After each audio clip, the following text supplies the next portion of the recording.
Guys, before we start today's video, make sure to check out the links in the description below to find all the parts used on this Kawasaki Mule engine conversion.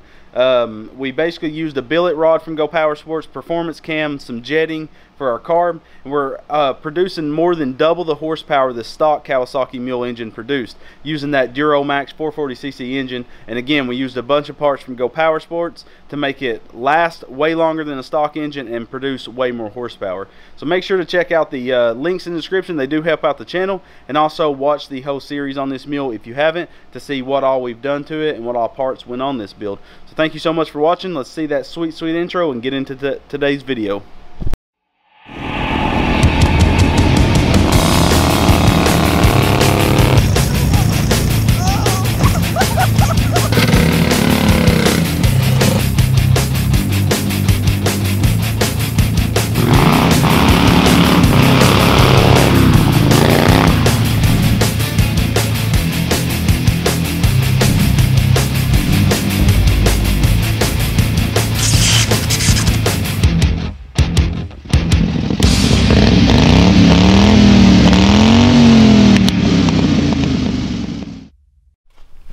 Old mule. She's back in the garage. So we haven't rode this thing much after we did the build.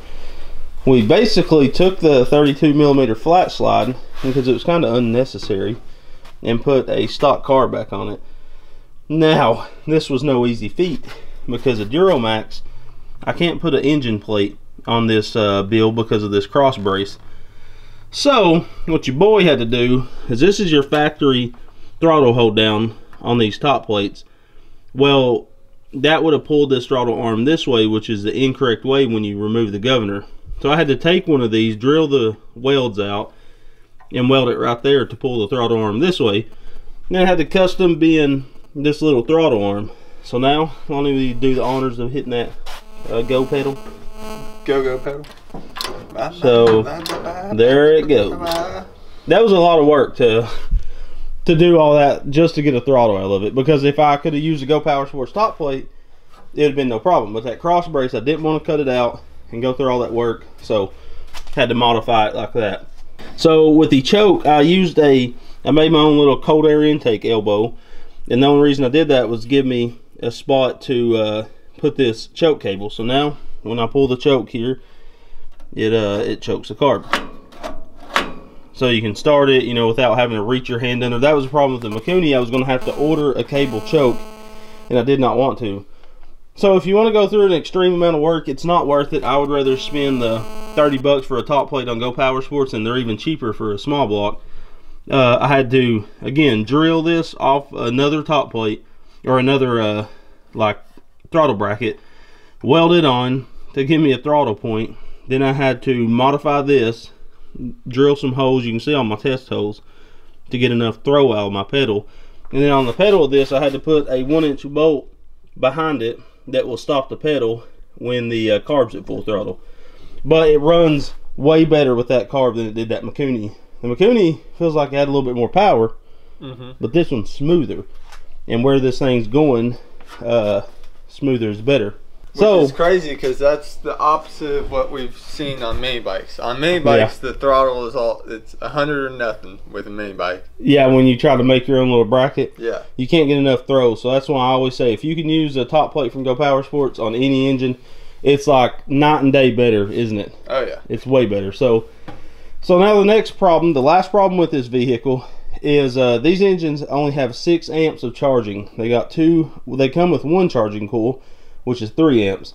We put a second one in this, and we're running a Chinese voltage regulator off of like a 150 style go-kart to regulate the voltage, and it's still not enough to charge the battery and to run. Like, you remember, we put work lights on the rear, we put a light bar on the front, and we put headlights on it, as well as an RPM gauge, a voltage gauge, and an hour gauge. So we don't have enough charging out of this engine to run our accessories and charge the battery.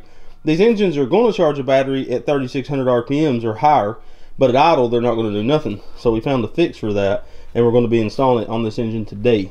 Yeah, the fix is idle at like $5 grand. Problem solved. So this is another Duromax that we're in the process of doing a build on. I actually had to steal the head off of it for this engine, because this engine originally had a ported milled head for it, but it's not necessary for this mule, and I didn't have cut the link push rods. So this is just a brand new block, never been started, that we've been testing stuff on. So this is a leaf-in 420cc 18 amp charging system. You can see it's got 4 posts on it instead of just the 2 charging coils like a standard engine. This is the stock Duromax flywheel. Will you hold that there, Lonnie? So as you can see, it has 2 magnets, and these are just like counterweights to balance it all. So that means it's only getting a charge when these 2 magnets are passing 2 points, which are the coil, which is not enough. So here's the leaf-in one, has 4 magnets around it. So that means you're getting a constant steady voltage stream as this flywheel spins. You're not going to get a pulsing headlight, and you also got to pick up their big voltage regulator that came with this leaf-in engine. So I will be posting links where you can buy all this. It's about 150 bucks for the flywheel, the charging coil, and the voltage regulator. And then you just have 4 wires. 2 will hook up, the 2 browns will hook up to the wires to the charging coil. The black is a ground, and the white will charge your battery. And we'll probably add a fuse on this just in case it ever overcharges. It'll blow the fuse instead of hurting anything. So we got to pull the side cover and the flywheel off of this engine while it's installed. I'm not pulling this engine, and we did adjust the valves and everything again. We're about to do the first oil change, but I got to pull this side cover off and pry off that flywheel and slap everything on. Should be a pretty simple thing. It's easy to get to. It's just torquing the flywheels what's going to be the hard part. Again, you don't want to run stock flywheels if you're over like 4,500 RPMs. This engine is going to rev to like 5, but the person that's receiving this mule is not ever going to rev it that high. This is originally supposed to be for Becca, but we got something else that she would rather have. She liked this thing, but this is more of a workhorse. This thing will pull and tow all you want, but for having fun and hooning, you know. Yeah, it'll beat you to death. There's no suspension. Suspension's solid on this thing. Alright, we just got some 10 millimeters around this engine that's hard to get to. I'm going to be using my Milwaukee's.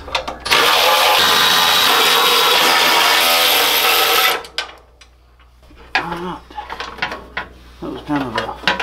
Can you pull it up? Oh no. There we go. There we go. Alright. I feel like putting them on is going to be worse. Oh, for sure. Snaking them things in there.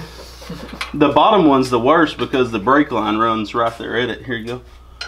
So Lonnie's going to take the nut off, and then the cup as well as the fan. Then Lonnie spin that nut a little bit back on. Oh yeah, you need that. Hey! You can do the old hammer stammer. Alright, so now we're going to do the standard old pry the flywheel as I hammer slam it. So you want to go back here and pull on the pry bar. Bam. So you're going to have to pull the charging coil off because of the ring gear is going to hit it.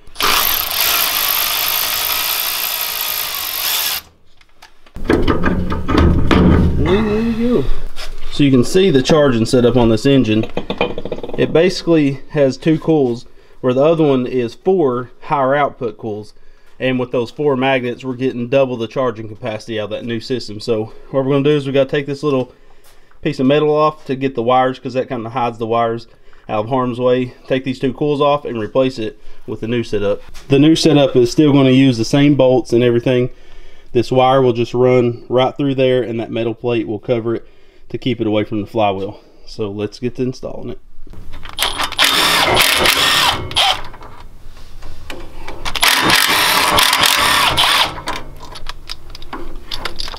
So the reason Duromax and Predators and Tillotsons and companies like that uses these style coils, because these engines was only meant to be like on a generator application, and the generator is going to run at 3,600 RPMs, which is going to put a steady current of voltage out from these charging coils.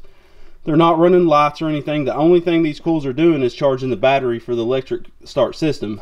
So these, when you put them on a go-kart application where you're running light bars, gauges, all kinds of stuff like that, and starting multiple times and idling, you're not getting the charging capacity out of these two coils. So that's the reason we're going up to this 18 amp setup. So we're basically going from 6 amps to 18 amps. It's going to be a massive change, and we should be able to charge batteries even at idle.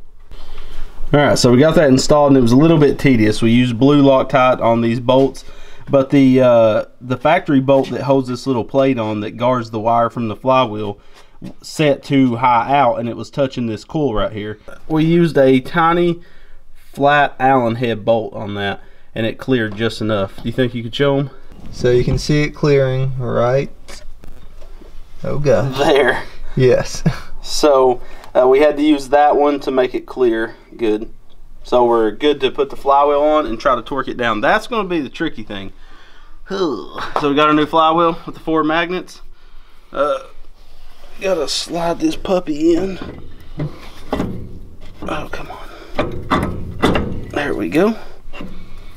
Your head looks more bald than usual. No, it's going to use the same fan. I've been shaving it with the 2. I mean, a 1.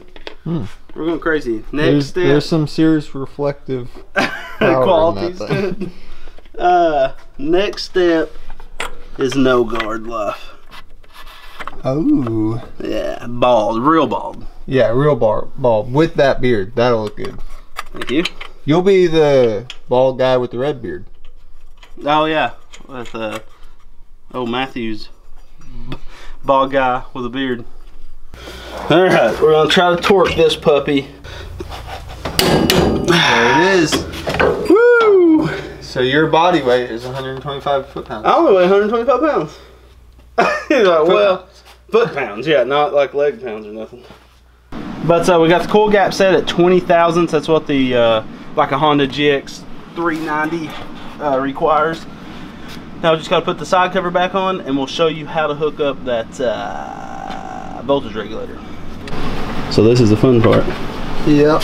Trying to get all the top ones aren't bad. The bottom ones, there's one near a brake line that's rough. Top ones aren't fun either. Off camera, I mounted this box. I put some thread inserts in this, and this is the same place I had my other voltage regulator. So the harness has this plug on it, and then it has some, you know, just some stray wires. The white goes to the battery, and I've put a inline fuse. Can you see that? Right there? Yep. Inline fuse in there. We may have to put a bigger fuse in. I can't remember what size I got. The 2 brown wires coming from the charging coil goes into the brown wires on this harness, and then you got a ground. So that should be our charging system. Braxton's going to bolt up the seat. I'm going to put a bigger fuse in this because I'm pretty sure I had a small one in it for that smaller charging system. And then we can take it for a rip snort. It does have a 10 in it, so we're going to upgrade that to a 20 to be safe.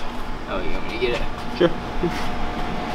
Alright, so then we'll ride this thing. We'll look at the voltage gauge. It should be pushing out at least 14 amps while we're riding, and that's what we want, because before it was just telling me what the battery was, because the battery was putting out more amps and volts than the actual volt gauge. Yeah. So, and there's a spider. I'm going to burn him. You want to watch this?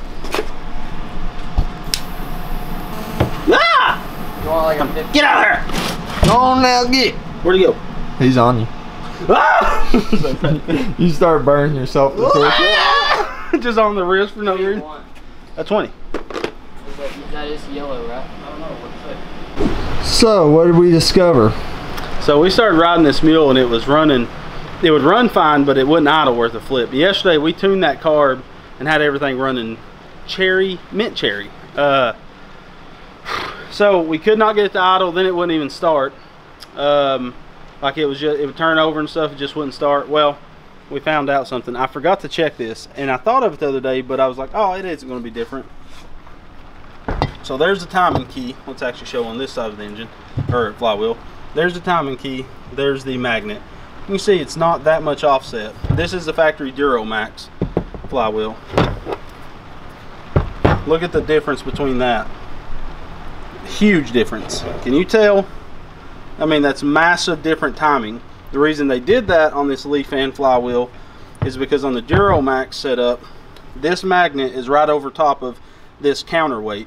This counterweight's where the magnet's set. So Duromaxes come with 2 magnets. This one comes with 4. So they needed to install another 2 magnets But on, again, the Duromax, the magnet's right above this counterweight. That can't be there because they have to install the magnet for the coil. So that means they reclocked it and they put different timing in the crankshaft. So I'm assuming to run this system you would have to have the crankshaft out of the leaf end, and let's face it, it's not worth all that. So everything we did today was useless. It was a big test to fail. So what we're going to do, that flywheel's rough too, that leaf end. It's got some cracks, some chips in it. I noticed that when we was putting it on. That's dangerous. You don't want that. So what we're going to do... So probably a good thing. Yeah. Okay, so I decided I'm still going to use the leaf end charging coil and the voltage regulator. Now what it's going to do is this one's capable of 18 amps because it has four magnets in here that's passing by those coils, so it's getting a steady current coming out. Well, the Duromax and Predators, any electric start engine is normally going to have two charging magnets, or charging magnets in here. It doesn't have them here. These are just counterweights to balance everything. But this still should be better. That charging coil should still be better than these. These are like 1.5 a piece. So this is like 3 amps of charging, where we're going to get at least 8 out of that. So we're going to put this Duromax flywheel back on, the stock one, and we're going to make sure nothing hits, and then we can put this thing back together and finally give it a ride. I do have the I got a drop cord that I made out of 8 gauge running to my battery charger, charging the battery, because we're getting down to like 12 volts, and a battery should really be like a 12.4. But yeah, so we're gonna get this thrown on and see what happens. All right, so we got everything installed. It was unfortunate that that flywheel had the different timing on it, and basically, like I said, you'd probably have to get the crankshaft and most likely the crankshaft and the cam to be able to time this right. Or you don't have to run the crankshaft key. You can take that out and time the flywheel yourself, but I didn't want to go through all that headache on this exact engine. It's gonna charge way better than those 2 factory coils did, but we have everything put back together. The mule's running good. We actually, so the battery's pretty low on this from starting it so long with those stock coils, and it was at 11.9, and after running just a few minutes it was already up to 12.1. So the charging system is working great. It's charging the battery more than the original system did, and I'll give you an overview of everything put back together. So there it is in all its glory. If y'all remember, I could not run the torque converter cover, which is no big deal. Where this thing is going, it'll probably never see water. It's just used as a little tote goat from the house to the barn, and works out great. We still got to make, the last thing we got to do is make a bolt. The way we did was we just welded on a plate right here with a hole drilled in it that lines up with this. We're going to weld a wing nut to a bolt, like some all thread. So you can, when you need to put gas in it, you just undo a wing nut and you can get to the fuel can. But everything's hooked up. So I don't know the exact output that this will do, but it should be about half of what it was originally intended, since there's half the amount of magnets. So we still should get a good 8 to 9 amps of charging out of this, and that's a lot better than the 3 amps that the factory system had. So she's all back together. We actually wiped down the front of this. Still haven't taken off the numbers and everything. Yeah, that will be the there won't be much more videos on this. It's not like the craziest vehicle in the world, but it's made for work pretty much. It was handy for yard work. Yeah, it was. We used it to haul a bunch of stones out back, and we just had a guy working on our house, and he saw it, ended up liking it a lot, and ended up doing some housework for us, and he's getting this puppy. So we're going to do Miss Redbeard a sweet easy go golf cart with a 625 fuel injection engine with a 7-inch dual A-arm lift. So I think it'll be a lot better than this because we can get the high-speed gearing for it. So that was the thing she didn't like about this, right? It was so low geared. Yeah, this thing would only do like 25, and that's maxing out the engine. So we want something that'll do a little bit more than that. And not, well, that speed's fine, just not revving out the engine, right? She don't like being on camera. Sure. It's a trashy day. I've been working hard, sweating. She's been washing that new car she got. Look at that. People are going to be like, ugh, 2 Fords. It's nice though. Oh yeah, it's so nice having the old Tahoe's going up for sale. Anybody wants to buy it, buy it. Cool. All right, Let's take this old girl to her new home.